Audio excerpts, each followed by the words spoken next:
প্রসাদাদে ভগবতে প্রসাদ যশা প্রসাদান্নগতি কুতয়তি ধ্যায়ো স্তুবং স্তস্য যশস্ত্রীষন্দং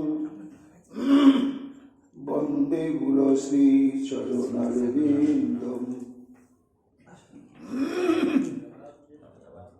গৌর কৃপা ঘনীভূতং প্রভুং শ্রী হরিনন্দনং মম জীবন সর্বস্বং ভক্ত্যা নৌমি পুনঃ পুনঃ রাধা কৃপাময়ং গোপং শ্রী গুরুদিনতারকং প্রভুং শ্রী গৌর গোপালং ভক্ত্যা নৌমি পুনঃ পুনঃ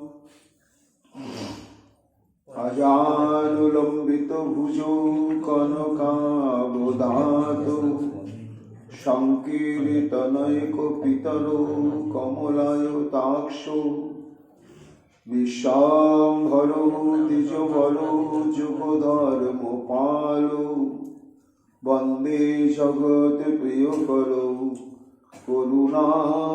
করুণায়বতারো আনন্দ লীলাময় বিগ্রহায় হেমাব দিব্য ছবি সুন্দরায় তস্मै মহাপ্রেম রসপ্রদায় চৈতন্য চন্দ্রায় নমো নমস্তে নিরানন্দমিদং সর্বং প্রেমানন্দ স্ফটিকৃতং যেন তং সততং বন্দে নিত্যানন্দ জগদ্গুরু শ্রী অদ্বৈত নমস্তুভ্যং কলিজন কৃপানিধে গৌরী প্রেম প্রদানায় শ্রী সীতাপতয়ে নমঃ রাধিনী স্বরূপায় গৌরাঙ্গ সুহৃদায় চ ভক্ত শক্তি প্রদানায় গদাধর নমস্তুতে প্রণমামি শিবাসং তমাদং পণ্ডিতং মুদা শ্রী গৌরাঙ্গ কৃপাপাত্রং কীর্তনানন্দ মানসম গৌরে প্রেম প্রদায়ৈব সর্বত্র সমদর্শিনে নারায়ণ সুতায় চ শ্রীমন্নরহরয়ে নমঃ বর্হাপিড়াভিরামং মৃগমদতিলকং কুণ্ডলাক্রান্ত গণ্ডং কঞ্জাক্ষং কম্বুকণ্ঠং স্মেতশুভগমুখং সাধরনস্তবেনুম শ্যামং শান্তং ত্রিভঙ্গং রবিকরং বসনভূষিতং বৈজয়ন্ত্যাং বন্দে বৃন্দাবনস্থযুবতিশতভৃতং ব্রহ্মগোপালবীশম নমো নলিননেত্রায় বেণুবাদ্য বিনোদিনী রাধাধর সুধাপানং শালিদে বনমালিনী হে কৃষ্ণ করুণা সিন্ধু দীনবন্ধ জগৎপতে গোপীশ গোপিকাকান্ত রাধাকান্ত নমস্তুতে মুখং করোতি বাচালং পঙ্গুং লঙ্ঘয়তে গিরিং যতি কৃপা তমহং বন্দে পরমানন্দমাধবম তপ্ত কাঞ্চন গৌরাঙ্গী রাধে বৃন্দাবনেশ্বরী বৃষভানুসুতে দেবী তং নমামি গুরুপ্রিয়ে মহাভাব স্বরূপাতং কৃষ্ণ প্রিয়া হরিয়সী প্রেম ভক্তি প্রদে দেবী রাধিকা তং নমাম্যহম বন্দে নন্দ ব্রজ স্ত্রীণাং পাদরেণুমভিঘ্নসো यशां हरि कथोद्गीतं पुनते भुवनत्रयम् চতুর্বদন ব্রহ্মা দিবাহুর পরহরি অভালোচন শম্ভুর ভগবান বাদরায়ণী যং প্রভজন্তমনুপেতমপেতকৃত্যম দ্বৈপায়ন বিরহ কাতরয়জুহাব পুত্রেতি তন্ময়াতয়তর্বয়োভিনেদুস্তম সর্বভূত হৃদয় মণিমানতস্মি তমাদিদেবম করুণানিধানম তমালবর্ণম শ্বেতাবতারম অপারো সংসার সমুদ্র সেতুম ভজামহে শ্রীভাগবত স্বরূপম বংশাকল্পতরুভ্যশ্চ কৃপা সিন্ধুভ্যৈব চ পতিতানাং পাবনেভ্যো বৈষ্ণবেভ্যো নমো নমো। জয় রূপ সনাতন ভট্ট রঘুনাথ শ্রীজীব গোপাল ভট্ট দাস রঘুনাথ ভক্তি ভরে বন্দি ছয় গোসাইয়ের চরণ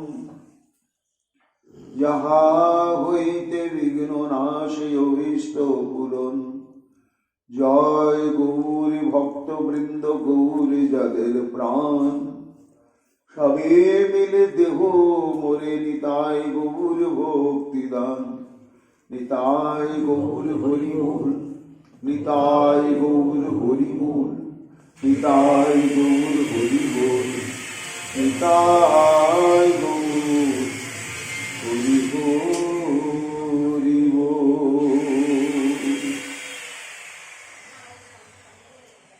আমি গাইব আমি গাইব আমি গাইব গুরু নাম।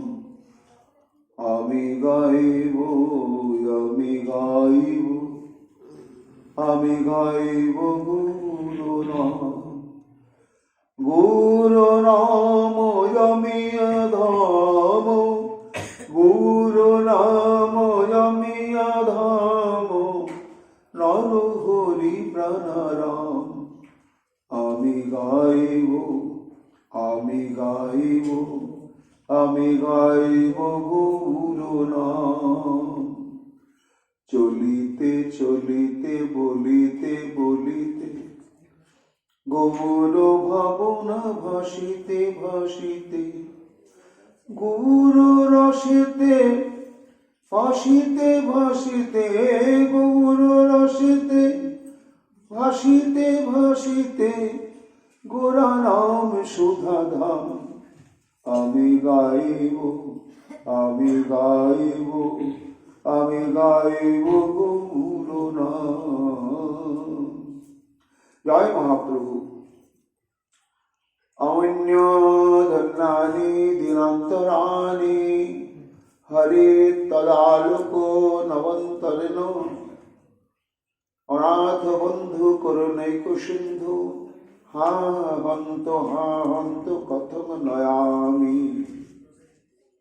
কলিযুগ পাবন অবতার নিখিল জন মানুষ সন্তাপহারী অনর্পিত প্রেমদাতা রায় কেন একাকৃতি রাসবিলাসী চরম পরিণতি সেই পরতত্ত্ব শ্রীকৃষ্ণ চৈতন্য মহাপ্রভুর অশেষ কৃপা ভাজন শ্রীমন নিত্যানন্দ প্রভুর কৃপা রসে গঠিত তনু কৃষ্ণ দ্বৈপায়ন বেদব্যাস অবতার পরম পূজ্য পাদ শ্রীমদ বৃন্দাবন দাস ঠাকুর তাঁর শ্রী শ্রী চৈতন্য ভাগবত গ্রন্থে মধ্য খণ্ডে দ্বিতীয় অধ্যায় প্রারম্ভে মঙ্গলাচারণে তিনি অভীষ্টদেবকে স্মরণ করছেন। কেমন অভীষ্টদেব? ভাবাবিষ্ট দশা। কোন ভাবে? সেটি শ্রী শ্রী কর্ণামৃত গ্রন্থের 41 সংখ্যক শ্লোকে মঙ্গলাচরণ করছেন বৃন্দাবন দাস ঠাকুর। রাধারানীর আক্ষেপ উক্তি, মাধুর বিরহে বিধুরা কাতরা, এবং সেই বিরহের চরম অবস্থা, দশমী দশার অবস্থা, প্রাণ যায় যায়, প্রতি মুহূর্তেই জীবনকে ব্যর্থ মনে করছেন শ্রীকৃষ্ণ দর্শন, স্পর্শন, সঙ্গ, সেবন ব্যতিরেকে। তাই হাহাকার করে তিনি বলছেন, অমূন্য ধন্যানি দিনান্তরানি হরে তদালোকম মন্তরেণ। হা হন্ত কথক নয় আমি, হায় হায় হায় হায়। অনাথ বন্ধু, হে অনাথ,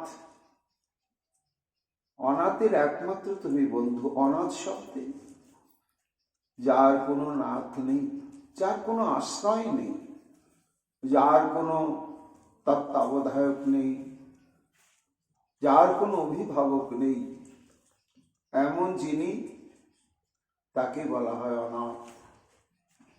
আজকে শ্রী কৃষ্ণের চরমতম বিরহ দশায় শ্রীমতী রাধারানীকে নিজেকে এমন অসহায় বোধ করছেন যেন তিনি অকুলে ভেসে গেলেন। তাকে উদ্ধার করার মতো, রক্ষা করার মতো আর কেউ নেই। কিন্তু তিনি জানেন, যার চরণে আত্মসমর্পণ করেছি, যাকে হৃদয়ে নিংড়ে প্রাণ দিয়ে ভালোবেসেছি, যার সঙ্গে প্রেম সেবার উদ্দেশ্যে এই দুর্লভ এই দেহ প্রাপ্তি, তার একটি বৈশিষ্ট্য গুণ হচ্ছে অনাথ বন্ধু। যার কেউ থাকে না, যার কিছুই থাকে না, তার জন্যই শ্রী গোবিন্দ থাকেন। তাই হাহাকার করতে করতে বলছেন, হে প্রাণনাথ, তুমি যদি অনাথ জনারী শহীদ হয়ে থাকো, হিতাকাঙ্ক্ষী হয়ে থাকো এবং বান্ধব হয়ে থাকো, তাহলে আমি তোমার বিরহে কাতর। কিসের বিরহ? তদ অলকম অন্তরেণ। শুধু দর্শন বঞ্চিতা এই অভাগিনী, এই যে তোমার অদর্শনের সুতীব্র বিরহ, এই বিরহের একমাত্র মহৌষধি তোমার দর্শন। অনাথ বন্ধু করইন কুসিন্ধু। আবার হে প্রাণবল্লভ, তুমি শুধু অনাথের বন্ধু নয়, তুমি অপরিসীম করুণার অতলান্ত মহাসমুদ্র। এবং তোমার এই করুণা নিরুপাধি, কোন হেতু নিয়ে বর্ষিত হয় না। তুমি যার দিকে কৃপা দৃষ্টি সম্পাত করো, তার করুণা প্রাপ্তির কোন সূত্র আছে কিনা, যোগ্যতা আছে কিনা, এইরকম তুমি বিচারই করো না প্রাণবল্লভ। করুণার যোগ্য মনে করলেই তোমার করুণা স্বতন্ত্র হয়ে তখন অকাতরে তার প্রতি বর্ষিত হয়। এমন যে তুমি অতলান্ত করুণার সমুদ্র বিশেষ এবং অনাথ জনের একমাত্র আশ্রয়, সহায়। তুমি আমায় দর্শন দাও। কেন আমার দর্শন ব্যতিরেকে তোমার কি মনে হচ্ছে? অমূল্য ধন্যানি দিনান্তরায়ণী হরে। হরে সম্বোধন করছেন, হে হরে, আমার মন প্রাণকে তুমি হরণ করেছ প্রেম দিয়ে, তাই তোমার অদর্শন ব্যতীত সারা দিন এবং সারা রাত্রির প্রতিটি যে দণ্ড পল মুহূর্ত, সমস্ত মুহূর্তগুলোই একেবারে অধন্য, অসার্থক, ব্যর্থ। প্রতিটি মুহূর্ত। তাহলে সময়ের সার্থকতা কোথায়? না একমাত্র কৃষ্ণ প্রসঙ্গে, কৃষ্ণ দর্শনে, কৃষ্ণ সেবায়।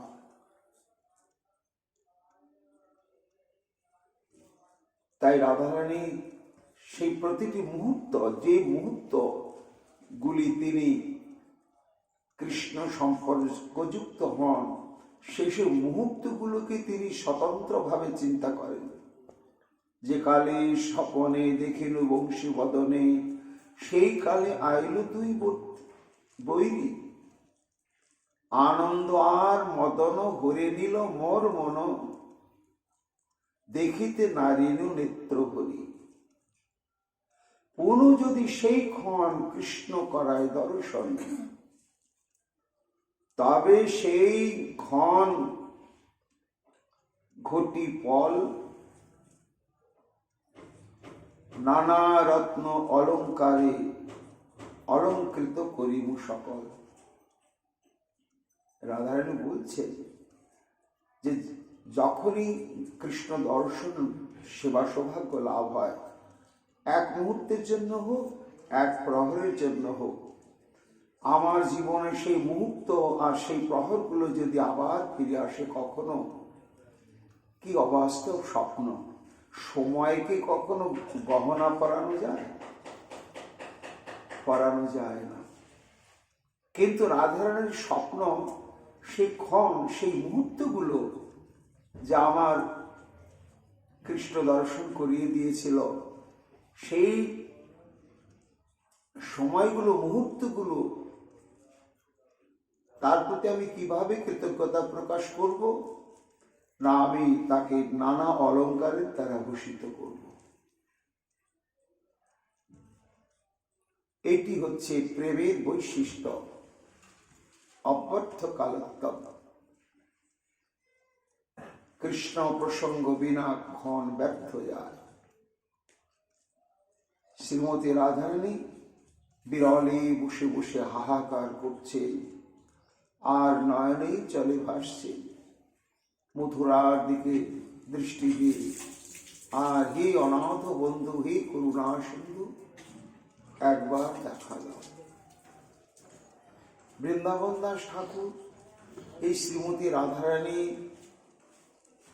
আরতি মাখা এই বাণীর দ্বারাই তিনি মঙ্গলাচরণ সমাধা করলেন। অর্থাৎ তিনি যে শ্রীমন মহাপ্রভু, তার ইষ্টদেব শ্রী চৈতন্য মহাপ্রভু প্রসঙ্গে বলতে চলেছেন, এই মঙ্গলাচরণে তার আভাসটি তিনি তুলে ধরলেন। সে আভাসটা কি?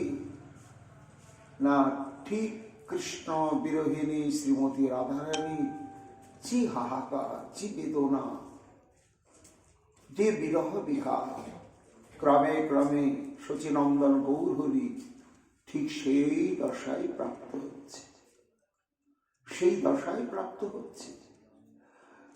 এই শ্লোকটি কর্ণামৃতে বিল্বমঙ্গল ঠাকুর আস্বাদন করেছেন, ব্যক্ত করেছেন, এবং পরবর্তীতে শ্রী চৈতন্য মহাপ্রভু আস্বাদন করেছেন। গম্ভীরা লীলায় শেষ যে রহিল প্রভুর 12 বৎসর, কৃষ্ণের বিরহ স্ফূর্তি হয় নিরন্তর। উদ্ধবকে দর্শন করে শ্রীমতী রাধারানী যেই দশা, যেই প্রভাব, গম্ভীরাতে শ্রী চৈতন্য মহাপ্রভু সেই দশায় আবিষ্ট হয়ে এই শ্লোক উচ্চারণ করেছিলেন। আর নয়ন জলে ভাসতে ভাসতে সুরে সুরে তার নিজেই অনুবাদ করছেন। উঠিল নানা ভাবাবেগ, মনে হইল উদ্বেগ, ক্ষণমাত্র নারে ঘুমাইতে, প্রবল বিরহানলে ধৈর্য হইল তলে মলে, নানা শ্লোক লাগিলা পড়িতে। সেই শ্লোকের মধ্যে অন্যতম হচ্ছে এই কর্ণামৃতের এই শ্লোকটি, হা হন্ত কথম নয়ামি, তোমার অদর্শন বিনে অধন্য এই রাত্রি দিনে, এই কাল না যায় ও কাটন। তুমি অনাথের বন্ধু, অপার করুণা সিন্ধু, কৃপা করি দেহ দর্শন। একা একা গম্ভীরায় আত্মনাদ করে হাহাকার করছেন মহাপ্রভু। আজকে এই শ্লোকটি মহাপ্রভু উচ্চারণ করে তিনি বলছেন, তা বলা হয়নি, মঙ্গলাচারণ হিসাবে গ্রহণ করেছেন বৃন্দাবন দাস ঠাকুর, যে ঠিক আমার মহাপ্রভু শচীনন্দন এই রকম বিরহে কাতর অবস্থা প্রাপ্ত হয়েছে। তারপরে তিনি সেই বিরহ কাতর ভাবদশায় আবিষ্ট চৈতন্য মহাপ্রভুকে স্মরণ করে তার নিকটে কৃপা প্রার্থনা করে আবার অনুবাদী মঙ্গলাচরণ বলছেন, জয় জয় জগত মঙ্গল গৌর চন্দ্র, দান দেহ হৃদয়ে তোমার পদ দ্বন্দ্ব। হে প্রভু, তোমার জয় হোক। তুমি সপরিকরে সমস্ত উৎকর্ষের সঙ্গে তুমি নিত্য বিরাজমান হও, নিত্য বিরাজমান হও। তোমার বিরাজমানতার প্রয়োজন কি তুমি যদি প্রশ্ন করো প্রভু, না তুমি হলে জগৎ মঙ্গল, অর্থাৎ তোমার এই পৃথিবীর বুকে অবস্থিতি সমগ্র পৃথিবী জনজীবনের, তারা জানুক না জানুক, বুঝুক বা না বুঝুক, তাদের চরমতম মঙ্গল স্বরূপ, হিত স্বরূপ। যে কলিযুগে তুমি জন্মগ্রহণ করো সেই যুগটাও মঙ্গলময় হয়ে যায়। আর সেই যুগে যারা জন্মগ্রহণ করেছেন, করবেন, করেছিলেন, তাদের প্রত্যেকেই মঙ্গলময় জীবন হয়ে যায়। তাই জগত মঙ্গল স্বরূপ তুমি প্রভু এবং গৌর চন্দ্র, উজ্জ্বল গৌর বর্ণ বিশিষ্ট তুমি সমুদিত চন্দ্র, কোটি সূর্যের চাইতেও ছটা সম্পন্ন তোমার প্রেমজ্যোতি, কোটি চন্দ্রের চাইতেও স্নিগ্ধাতে স্নিগ্ধ সুশীতল সেই জ্যোতির পরশ। এমন তোমার জয় হোক প্রভু। প্রভু যেন বলছেন সহসা, বৃন্দাবন আমার এত জয় ঘোষণা করছো কেন? কিছু চাইবার আছে নাকি? আছে প্রভু, দান দেহ হৃদয়ে তোমার পদদণ্ড, তোমার অভয় চরণারবিন্দ আমার একটু হৃদয়ে প্রদান করো। আর আমি তোমার কাছে কিছু চাই না। মহাপ্রভু যেন বলছেন, বৃন্দাবন দাস, আমার চরণে কি আছে সেই চরণটি তুমি হৃদয় স্পর্শ পেতে চাইছো। তা আমার এই চরণ স্পর্শের দ্বারা তোমার হৃদয়ে তোমার কোন উপকার সাধন হবে? প্রভু, আমি বলতে চলেছি তোমারই কথা, কিন্তু আমি জানি প্রভু তোমার কথা কখনো কবিত্ব প্রতিভায়, পাণ্ডিত্য প্রতিভায় এবং বিদ্যা বুদ্ধির যোগ্যতায় বলা যায় না, একেবারেই বলা যায় না। তুমি যদি কাউকে কৃপা শক্তি সঞ্চার করে বলিয়ে নাও, তবেই সে করতে পারে। এটি আমি পূর্ব মহাজনের বাণীতে এবং বিভিন্ন শাস্ত্রে আমি সম্ভব উপলব্ধি করেছি। তাই তোমার ওই অভয় চরণারবিন্দ আমার একটু হৃদয়ে পেতে চাইছি। কেন না, তোমার ওই চরণে রয়েছে শঙ্খ চিহ্ন, আর এই শঙ্খ চিহ্নটি হচ্ছে সমস্ত বিদ্যাবত্তার আধার হেতু। ওই চরণ স্পর্শ মাত্রেন অযোগ্য জনেরও অজ্ঞ জনেরও হৃদয়ে তোমার মাধুর্য, তোমার প্রসঙ্গ বর্ণনার কবিত্ব শক্তি উদয় হয়ে যায়। এটি আমি কবিত্ব খ্যাতি পাবার জন্য প্রার্থনা করছি না প্রভু, আমি তোমার ভক্তের সেবা করবার উদ্দেশ্যেই আমি এই কৃপা শক্তি প্রার্থনা করছি, যে তোমার ওই শঙ্খ চিহ্ন সমন্বিত চরণ যদি আমার হৃদয়ে তুমি একটু স্পর্শ করিয়ে দাও, তাহলে আমার এই যে তোমার কথা আমি বলতে চলেছি, বলবো, এটি আমার স্ফূর্তিতে আসবে, ভাষায় আমি ব্যক্ত করতে পারবো, সেটি একমাত্র তোমার কৃপাতে। এই জন্য দান দেহ হৃদয়ে মোর তোমার পদদ্বন্দ্ব, ভক্ত গোষ্ঠী সহিত গৌরাঙ্গ জয় জয়, শুনিলে চৈতন্য কথা ভক্তি লভ্য হয়। প্রভু যেন বলছেন, বৃন্দাবন, তুমি যে আমার কথা প্রসঙ্গ বর্ণনা করতে চাইছ, এতে কিছু লাভ হবে জগতে?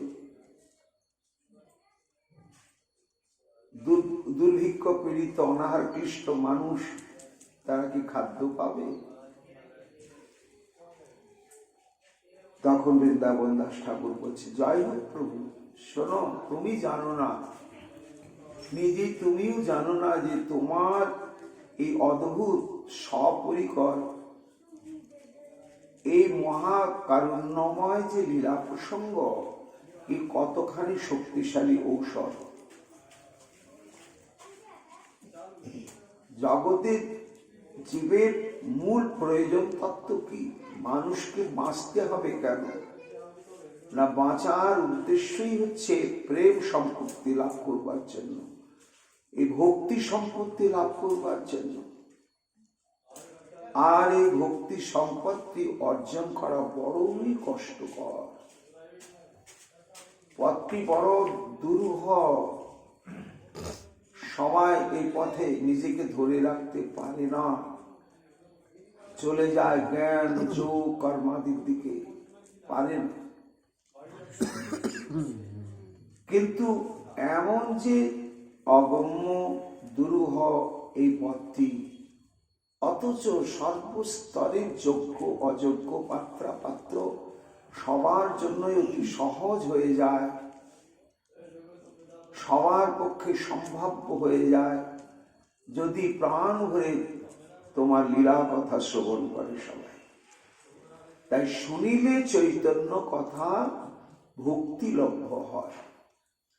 যে ভক্তি সাধনা আত্মনিয়োগ করে কত কত সাধকগণ, কত ত্যাগ বৈরাগ্য, কত ব্রত তপস্যা, কত কৃচ্ছতা, কত কষ্ট অবলম্বন করে তারা অনুশীলন করে চলেছেন। কিন্তু কলিযুগের সংবাদ কি? দরকার নেই। তুমি নিরন্তর শুধু গৌর কথা শ্রবণ করে যাও। কেমন গৌর? ভক্ত গোষ্ঠী সহিত গৌরাঙ্গ জয় জয়।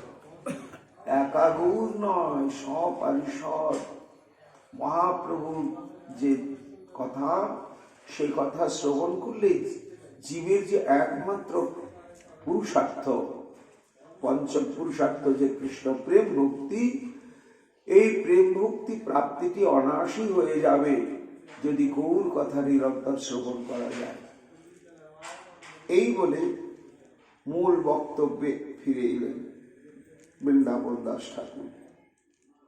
মহাপ্রভু অধ্যাপনা আর করতে পারছেন না, স্বীকার করে অধ্যাপনাতে একেবারে সমাপ্তি ঘোষণা করে দিয়েছেন। এইবার সর্বক্ষণ তিনি কৃষ্ণ নামে, কৃষ্ণ প্রেমে আপ্লুত চিত্ত। নিমায় পণ্ডিতের এই পরিস্থিতি দেখে এইবার নবদ্বীপবাসীগণ তাদের কি ভাবনা সেটি বলছে। ঠাকুরের প্রেম দেখি সর্বভক্তগণ পরম বিস্মিত হইল সবাকার মন। সবাই অত্যন্ত বিস্মিত হয়ে গেল। বিস্ময়ের কারণ কি? এত বিস্মিত হওয়া তো প্রয়োজন ছিল না। তারা তো অনেকেই যারা প্রকৃত ভক্ত বৈষ্ণব ছিলেন, তারা তো প্রত্যেকেই চাইছিলেন যে নিমাই পণ্ডিত পরম বৈষ্ণব হোক, তাহলে সেই অবলম্বন হবে সমগ্র বিশ্বের বৈষ্ণব সমাজে। আজকে তাই হয়েছে, তাতে বিস্মিত হওয়ার কি আছে? না, তারা চাইতেন বটে, কিন্তু তখন মহাপ্রভুর মধ্যে সেই লক্ষণটি দেখাই যেত না, একেবারেই দেখা যেত না, গুরুত্বই দিতেন না কৃষ্ণ নামের জন্য, কৃষ্ণ প্রেম ভক্তি লাভের সাধনার জন্য। যে নিমায় পণ্ডিত ব্যাকরণ রসের নিমজ্জিত চিত্ত, সর্বক্ষণ ব্যাকরণের কুসিদ্ধান্ত কে হয় করা, হয় সিদ্ধান্তকে নয় করা, এই প্রতিভা প্রকাশেই যিনি একেবারে মগ্ন ব্যস্ত ছিলেন, তার জীবনে অপ্রত্যাশিতভাবে সহসা যে বস্তুটি দীর্ঘকাল গুরু আনুগত্যিক কঠোর ভজন করতে করতে করতে করতে যে প্রেম দশা প্রাপ্ত হওয়া যায়, আর এই গয়াতে গেলেন পিতৃক্রিয়া সমাধা করতে, সেখান থেকে ফিরে সেই একেবারে চরম অবস্থা প্রভু, এটি তাদের বিস্মিত কারণ। ঠাকুরের প্রেম দেখি সর্বভক্তগণ পরম বিস্মিত হইল সবাকার মন। পরম সন্তাসে সবে অদ্বৈতের স্থানে, সবে কহিলেন যত হইল দর্শনে।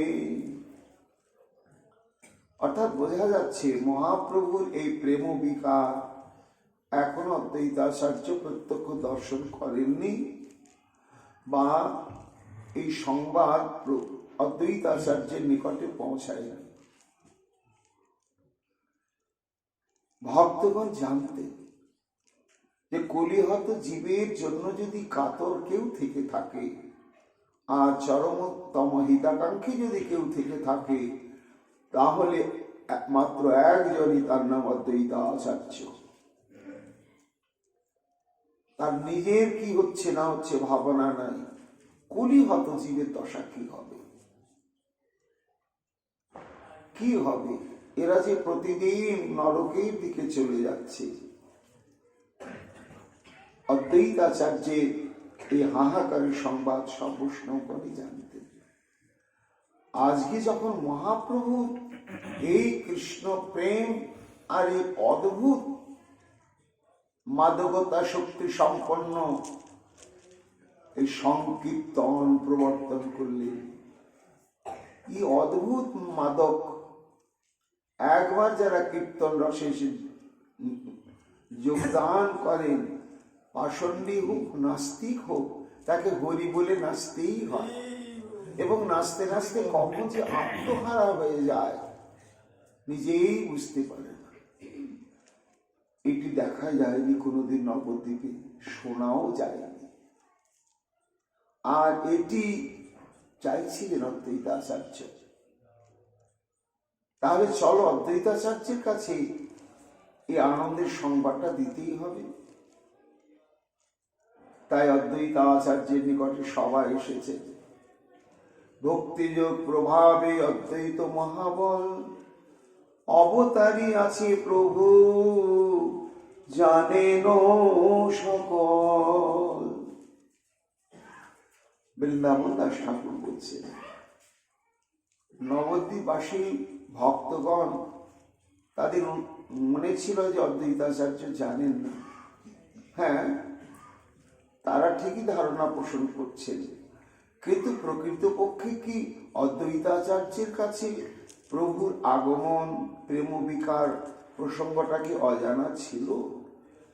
বৃন্দাবন দাস ঠাকুর বলছে, না না না, অদ্বৈতাচার্য জানেন সকল, তথাপি অদ্বৈত তত্ত্ব বুঝনো না যায়, সেই ক্ষণে প্রকাশিয়া তখনও লুকায়।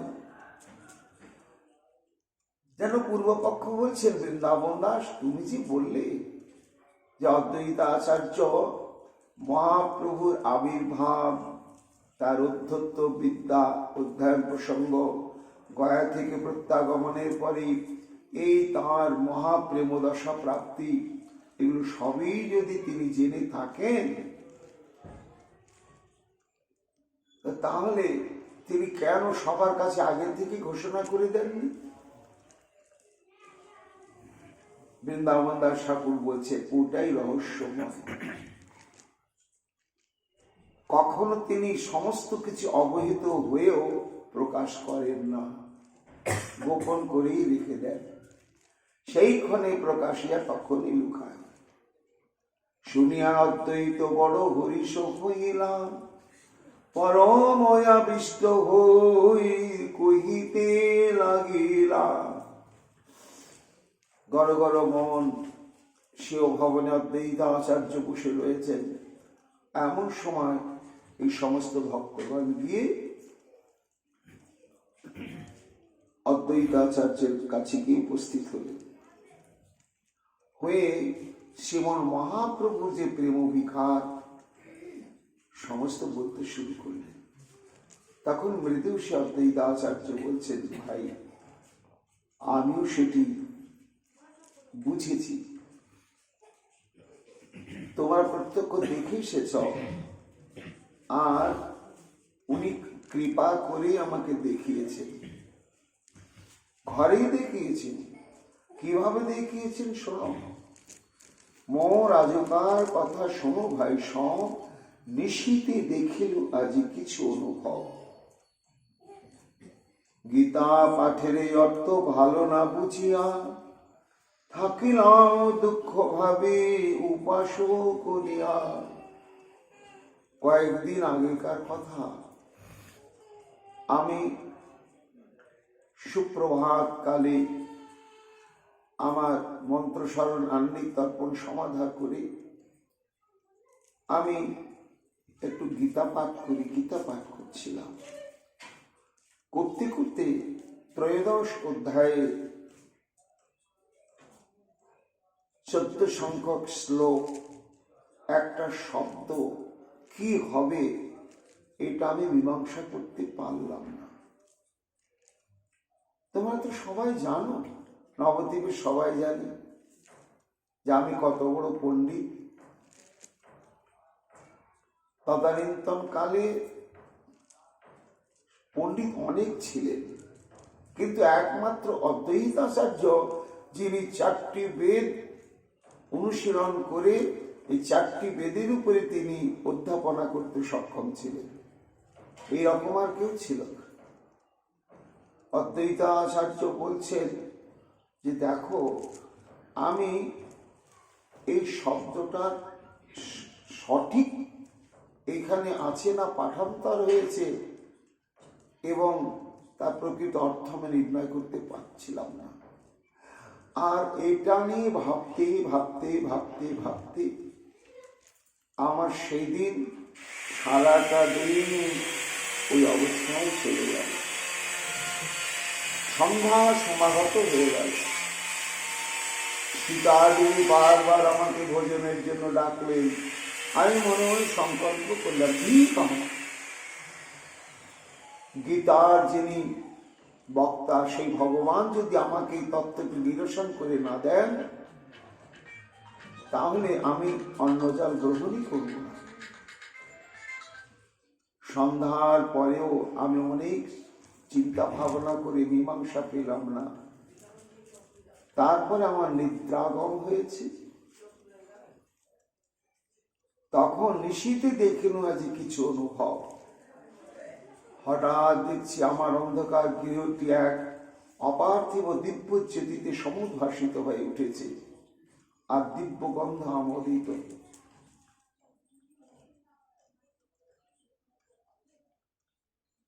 কত রাত্রে আমারে বলই একজন, উঠো আচার্য ঝাট করহ ভোজন। একজন দিব্য কান্তি কিশোর রূপ, উজ্জ্বল গৌর বর্ণ, কি তার অঙ্গজ্যোতি ছটা, আমাকে স্নেহ ভরে বলছে, আচার্য অনাহায় আছো কেন, উপবাস করে আছো কেন, উঠো ভোজন করো। এই পাঠ হয়, এই অর্থ কহিল তোমারে, উঠিয়া ভোজন করো, পুজো হোক আমারে। যাও, তুমি অর্চনও করনি ভালোভাবে, এই জন্য আমার অর্চন করো এবং ভোজন আদি করো। এই বলে গীতার সেই পাঠটি আমাকে, প্রকৃত পাঠটি কি হবে না, প্রচলিত গীতাতে রয়েছে সর্বত প্রাণী পাদন্তক সর্ব অক্ষি শিরমুখম সর্বত শ্রুতিমাল্লোকে সর্বমাবৃত্ত তিষ্ঠতি। অর্থাৎ শ্রীকৃষ্ণ বলছেন, সেই পরতত্ত্ব শ্রী ভগবান তার সমস্ত অঙ্গ প্রত্যঙ্গই সমস্ত অঙ্গ প্রত্যঙ্গে প্রতিষ্ঠিত। অর্থাৎ তার প্রত্যেকটি অঙ্গ সমস্ত অঙ্গের ক্ষমতা ধরে। এই জন্য তার চারিদিকেই নয়ন, চারিদিকেই বদন, তার সর্বশরীরেই হস্ত, সর্বশরীরেই পদ, সর্বশরীরেই কর্ণ, সর্বশরীরেই মস্তক ইত্যাদি। তা এই যে সর্বত প্রাণী পাদন্তক প্রচলিত গীতায় আছে, কিন্তু ওটি সঠিক পাঠ হবে সর্বত্র, সর্বত নয়, সর্বত্র। অদ্বৈতাচার্য বলছে, জানো ভক্তগণ, সে দিব্যকান্তি সুসম্পন্ন পুরুষ আমাকে বিভিন্ন সিদ্ধান্ত দিয়ে আমাকে সঠিক পাঠটি বুঝিয়ে দিলেন। কত রাত্রে আমারে বলয়ে একজন, ওঠো আচার্য ঝাট করো ভোজন। এই পাঠ এই অর্থ কহিল তোমারে, উঠিয়া ভোজন করো, পুজো হই আমারে। আর কেন দুঃখ ভাব পাইলে সফল, যে লাগে সংকল্প কইলে সে হইল সফল। আবার তিনি আমাকে আরো সংবাদ জানালেন, গীতার সমস্যাটাকে সমাধান করে দিলেন। আবার বললেন যে তুমি সারা জীবন যে দুঃখে দুঃখী, আর যে দুঃখ থেকে নিষ্কৃতি পাওয়ার জন্য তুমি অনেক সংকল্পপূর্বক কঠোর আরাধনা করলে, সব তোমার সফল হয়েছে আচার্য। যত উপবাস করিলে, যত আরাধন যতে করিলে কৃষ্ণ বলিয়া ক্রন্দন, সব তোমার সফল হয়েছে, উঠো। কবি অদ্বৈতাচার্য কেঁদেছিলেন। এই কথা ব্যক্ত করেছেন কবিরাজ গোস্বামী পাদ। মহাপ্রভু আবির্ভূত হওয়ার আগে তো গুরুবর্গ, পিতা মাতা এবং গুরুবর্গকে আগে পাঠান, তার আগে এসে আবির্ভূত হন। তা মহাপ্রভুর চাইতে 52 বছর বয়সে বড় হচ্ছেন অদ্বৈতাচার্য। এত বছর আগে তিনি আবির্ভূত হয়েছেন। হয়ে প্রকটিয়া দেখে আচার্য সকল সংসার, কৃষ্ণ ভক্তি গন্ধহীন বিষয় ব্যবহার, আহার নিদ্রা ভয় মৈথুন, এটি জীবনের চরম প্রয়োজন এবং কাম্য। এটা নিয়েই ব্যস্ত। আর ধর্ম বলতে কালী পূজা, দুর্গা পূজা, নানা রকম দেবদেবীর ঘটা করে পুজো, বড় বড় যজ্ঞানুষ্ঠান করা, যার দ্বারা ধন বিত্ত বৈভব ভোগ ক্ষমতা বৃদ্ধি প্রাপ্ত হয়, সেই সমস্ত ক্রিয়া অনুষ্ঠানকেই তদানীন্তন সমাজ প্রকৃত ধর্ম বলত। কিন্তু সেই সমস্ত ধর্মানুষ্ঠান তো কৃষ্ণ ভক্তি গন্ধ শূন্য। কেহ পাপে কেহ পুণ্যে করে বিষয়ে ভোগ, ভক্তি গন্ধ নাহি যাতে যায় ভবরু। লোকগতি দেখি আচার্য করুণ হৃদয়, বিচার করেন লোকের কইছে হিত হয়। একমাত্র অদ্বৈত আচার্য দেখলেন জীব তো কৃষ্ণ ভক্তি শূন্য অবস্থা। ধর্ম বলতে তারা ওইসব বুঝায়, ভাগবত ধর্মের তত্ত্ব তো জানি না। তাহলে সমগ্র এই কলিহত জীব, এদেরকে শুদ্ধ ভাগবত ধর্মের কি করে টেনে আনা যায়? জীবনের যে পুরুষার্থ হচ্ছে একমাত্র কৃষ্ণ প্রেম ভক্তি। না, আমি অদ্বৈত আচার্য, আমার ঐশী শক্তির দ্বারা আমি পারব না। আপনি কৃষ্ণ যদি করেন অবতার, আপনি আচরি ভক্তি করেন প্রচার। অদ্বৈত আচার্য বিচার করে দেখলেন একমাত্র প্রভু শ্রীকৃষ্ণ যদি অবতীর্ণ হন, আবার অবতীর্ণ হলে হবে না, তাকে ভক্তভাব অঙ্গীকার করে এই ভক্তি সাধনের যে বিধান পদ্ধতি, নাম সংকীর্তনের যে পদ্ধতি, সেটি নিজে আচরণ করে জীবের সামনে দৃষ্টান্ত স্থাপন করে সবার অন্তঃকরণে যদি প্রতিষ্ঠিত করে দেওয়া যায়, তবেই জীব প্রকৃত পথের সন্ধান পাবে। তাহলে প্রভুর অবতীর্ণ হওয়ার প্রয়োজন আছে। নাম বেনু কলিকালে ধর্ম নাহি আর, কলিকালে কইছে হবে কৃষ্ণ অবতার। অদ্বৈতাচার্য চিন্তা করলেন যে স্বয়ং প্রভুর আগমন না হলে এই জীব উদ্ধার সম্ভব নয়। কিন্তু শাস্ত্র তো বলছেন প্রভু হচ্ছে ত্রিযুগ, অর্থাৎ সত্য, ত্রেতা এবং দ্বাপর, এই তিনটি যুগেই তিনি স্বধাম থেকে এই ভূলোকে পৃথিবীতে অবতীর্ণ হন, সত্যে, ত্রেতায় এবং দ্বাপরে। কলিতে তিনি আসেন না, আর আসেন না বলেই ভগবানকে বলা হয় ত্রিযুগ, অর্থাৎ তিন যুগে তিনি প্রকটিত হন। কিন্তু কলিযুগে তিনি যদি না আসেন, তাহলে তো জীব এই পঞ্চম পুরুষার্থ প্রেম পাবেই না। তাহলে কি করে হবে? দেখি আমি আরাধনা করে আনতে পারি কিনা। শুদ্ধভাবে করিব কৃষ্ণের আরাধন, নিরন্তর সদন্যে করিব নিবেদন। শাস্ত্রজ্ঞ অদ্বৈতাচার্য তিনি দেখলেন না, প্রভুর তো আসার সম্ভাবনার কথা শাস্ত্র ঘোষণা করে দিয়েছে শ্রীমদ্ ভাগবত। তিনি সরাসরি সুব্যক্তভাবে এখানে আসবেন না, অর্থাৎ ভগবত স্বরূপে তিনি আসবেন না, আসবেন ভক্ত স্বরূপে। এই জন্য প্রহ্লাদ বলেছেন যে প্রভু তুমি সত্য, ত্রেতা, দ্বাপর তিন যুগে তুমি তোমার ভগবত্তার সত্তা নিয়ে তুমি অবতীর্ণ হয়ে থাকো, কিন্তু কলিযুগে তুমি ভক্ত ভাব আশ্রয় করে আসবে বলে তোমাকে বলা হয়েছে প্রচ্ছন্ন অবতার, ছন্ন কলম। তো তিনি যে আসবেন ভাগবত এটা জানিয়েছি, কৃষ্ণ বর্ণতি সা কৃষ্ণ সাঙ্গ পাঙ্গাস্ত পার্শ্বদী। ভাগবতের এই শ্লোকটি মনে হতেই অদ্বৈতাচার্যের হৃদয়টা আশায় ভরে গেল। তাহলে আমি সেই কৃষ্ণ বর্ণতি সা কৃষ্ণ আরাধ্য দেবতাকে আমি আনব। কিভাবে আনব? শুদ্ধভাবে করিব কৃষ্ণের আরাধন, আর নিরন্তর সদন্যে করিব নিবেদন। কাঁদব তার জন্য।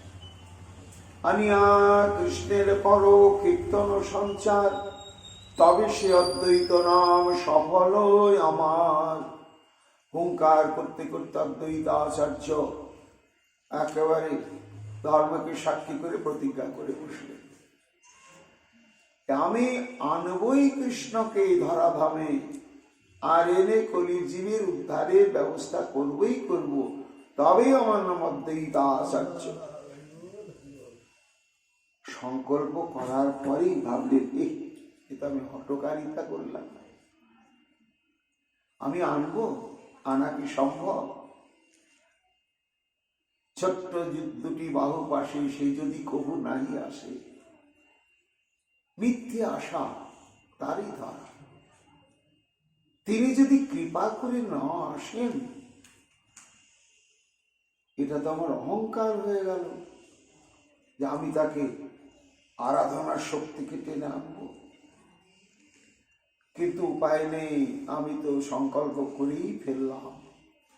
তাহলে এমন কোন আরাধনার বিধান শাস্ত্রে আছে কি, যে বিধানকে অবলম্বন করে আরাধনা করলে তিনি আসতে বাধ্য হবেন?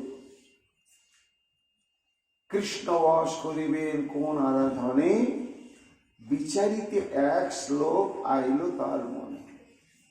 অদ্বৈতাচার্যের মনে একটি শ্লোক মনে হলো। কি শ্লোক? গৌতমী তন্ত্রে রয়েছে, তুলসী দল মাত্রেন জলস্য চুলুকেন বা বিকৃতি সৎমানম ভক্তেব ভক্তবৎসল। এই শ্লোকার্থ আচার্য করেন বিচারণ, পেয়ে গেছি। তাহলে আমার প্রতিজ্ঞা আমি সফল করতে পারবো। কিভাবে পারবো?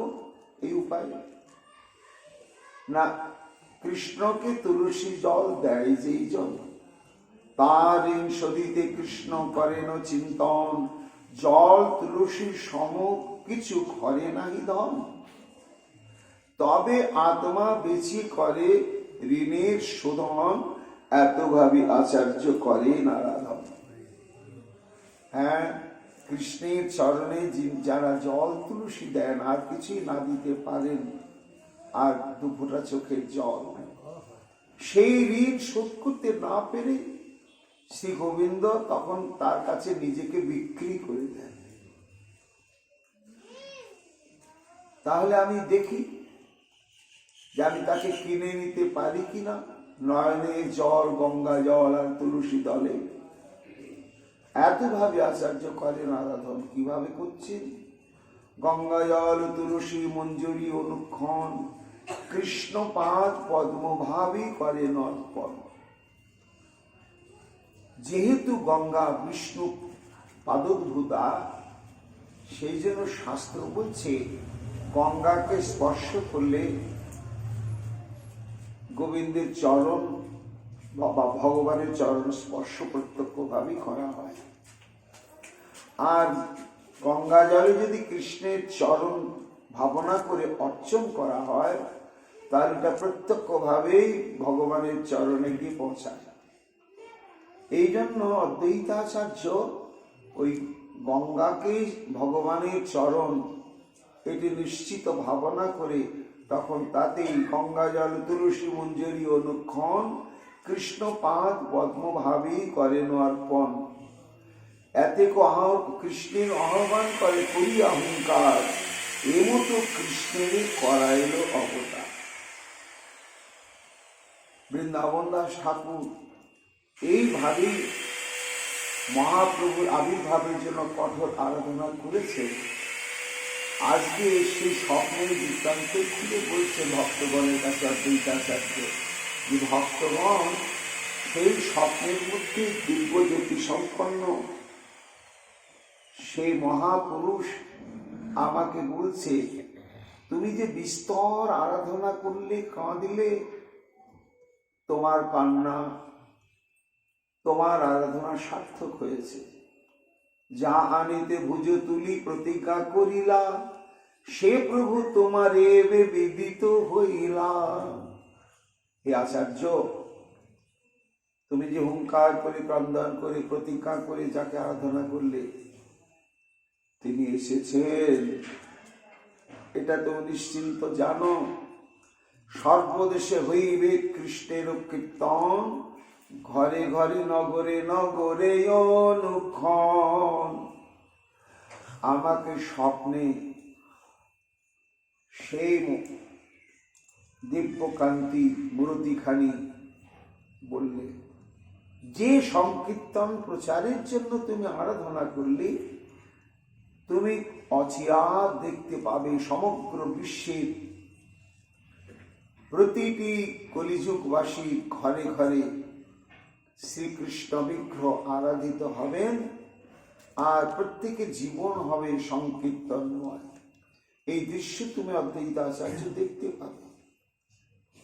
ব্রহ্মার দুর্লভ মূর্তি জগতে যতেক, তোমার প্রসাদে মাত্র সবে দেখিবে কো। জগৎ সেই ব্রহ্মার দুর্লভ, যিনি আরাধ্য তত্ত্ব। ব্রহ্মাও ব্রহ্মলোকে আরাধনা করে যার দর্শন পাননি, পান না, পাবেন না। কেননা এই যে রায়কানু মিলিত তনু সম্ভোগময় মূর্তি, বিবর্ত বিলাসের মূর্তি, এই দর্শন দেবস্বরূপে সম্ভব নয়, কৃপা সাপেক্ষ। তাই ব্রহ্মারও দুর্লভ মূর্তি, এমন অদ্ভুত মূর্তি জগতে প্রচারিত হবে, এবং এই মূর্তি জগতের কাছে দৃশ্যমান হবেন এবং সেবাপ্রাপ্ত হবেন। এর মূলে তোমার আরাধনা অদ্বৈতাচার্য।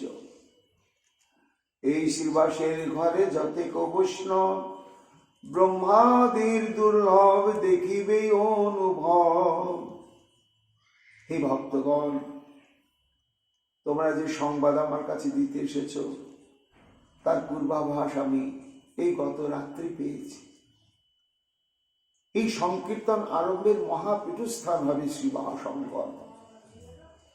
এই শ্রী মহাসঙ্গনে সমস্ত দুর্লভ দর্শন সাধু মহাত্মাগণ শুভাগমন করবেন।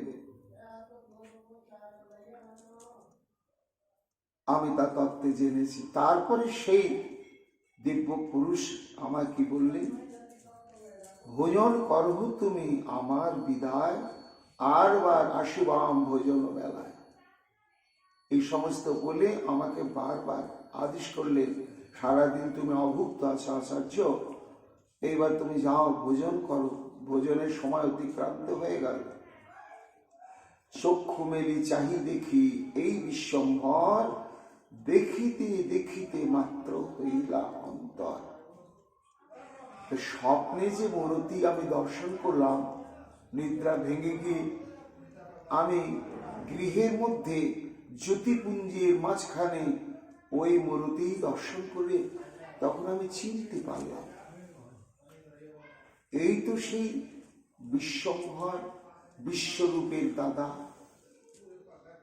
যার শৈশব মূর্তির অসমর্থ মাধুর্য দর্শনে আমি তখনই আপ্লুত চিত্ত হয়ে গিয়েছিলাম, অভিভূত হয়ে গিয়েছিলাম। আজকে সেই মূর্তি আমাকে দর্শন দিলেন। আহা, প্রাণ ভরে দেখবার জন্য যখন আমি ব্যাকুল হয়ে গেলাম, তখনই অন্তর ধ্যান করলেন।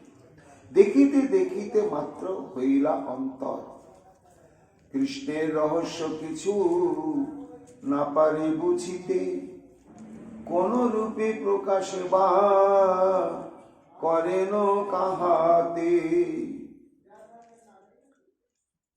তার আবির্ভাব, তার লীলা, তার দর্শন, হে ভক্তগণ, সবই কৃপা সাপেক্ষ, দুর্লভ এবং রহস্যময়। কখন কার ভাগ্যের দুয়ার খুলে যাবে অযাচিত ভাবে, তাকে তারই সংকীর্তনময় মূর্তি দর্শন করি কৃতকৃতার্থ করবেন, এটা কেউ বলতে পারবে না। ওই বিশ্বম্ভরকে আমি প্রথম কখন কি অবস্থায় দর্শন করেছিলাম না, আমার নিকটে গীতা অনুশীলন করতে আসতেন ওই বিশ্বম্ভরের 12 বছর বয়সের বড় বিশ্বরূপ আমার কাছে ঘন ঘন আসতেন। কেন না, বিশ্বরূপ শুধু অধ্যয়ন পাগল ছিল না, কৃষ্ণ নাম পাগল, কৃষ্ণ প্রেম পাগল ছিল। তাই আমার কাছে অনুশীলন অধ্যয়ন করার ফাঁকে ফাঁকে কৃষ্ণ লীলামৃত, কৃষ্ণ কথামৃত শ্রবণ করে সে একেবারে আনন্দ সমুদ্রে ডুবে যেত। তা সেই বিশ্বরূপ মাঝে মাঝে আমার নিকটে সে অধ্যয়ন করত। দৈবক্রমে একদিন শিশু অবস্থায় এই বিশ্বম্ভর এসেছিলেন। কিভাবে এলেন, কেমন অবস্থা, ইহার অগ্রজ পূর্ব বিশ্বরূপ নাম, আমার সঙ্গে আসি গীতা করিতা ব্যাখ্যান।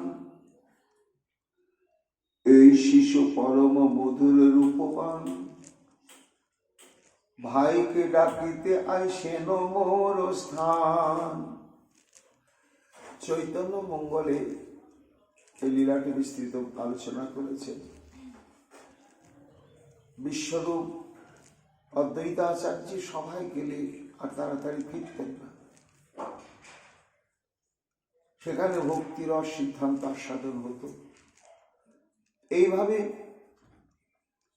তন্ময় অবস্থা অদ্বৈতাচার্যের গৃহেতে ভোজনের সময় অতিক্রান্ত হয়ে গিয়েছে।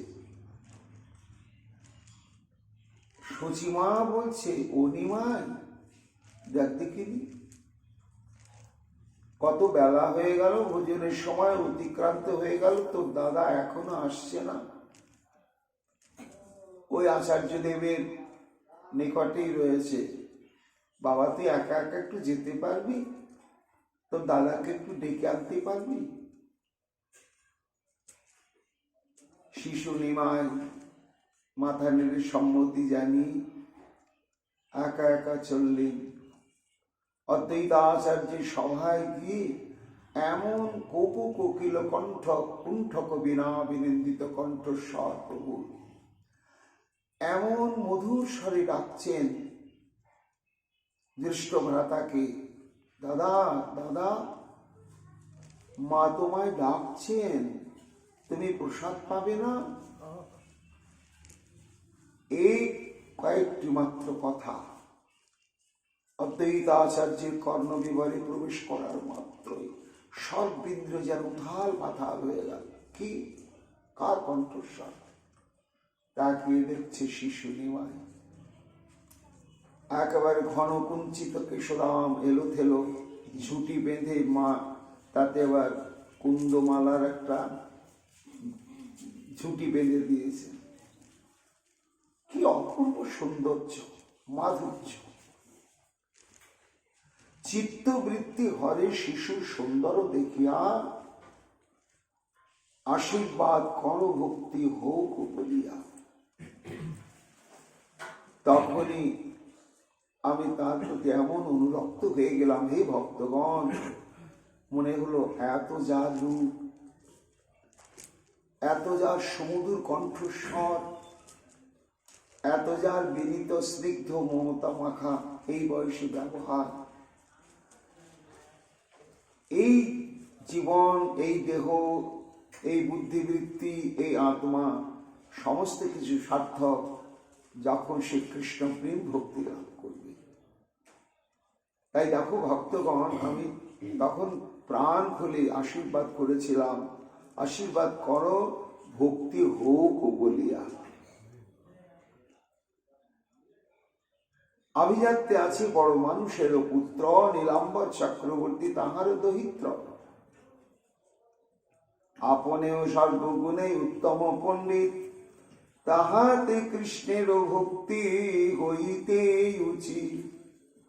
অদ্বৈত আচার্য বলছেন, ভক্তগণ তোমরা যে এসে শচীনন্দনের যে প্রেম বিকারের কথা ব্যক্ত করছ, এই ভক্তি তো হবেই তো তার জীবনে। কেন না, আমার মতন শুভাকাঙ্ক্ষী জন অনেক এই নবদ্বীপে তারাও প্রাণ খুলে আশীর্বাদ করেছে প্রেমাইকে।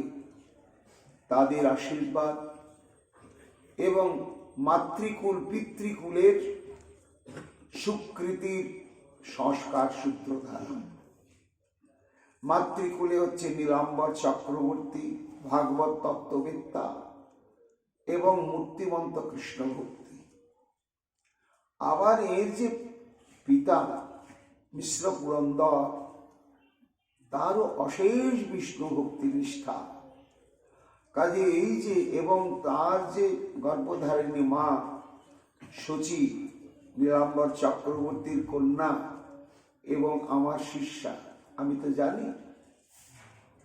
কাজেই এক হচ্ছে সাধু বৈষ্ণবের প্রাণ খোলা আশীর্বাদ, আর জন্মসূত্রে পাওয়া এই শুভ সুকৃতি।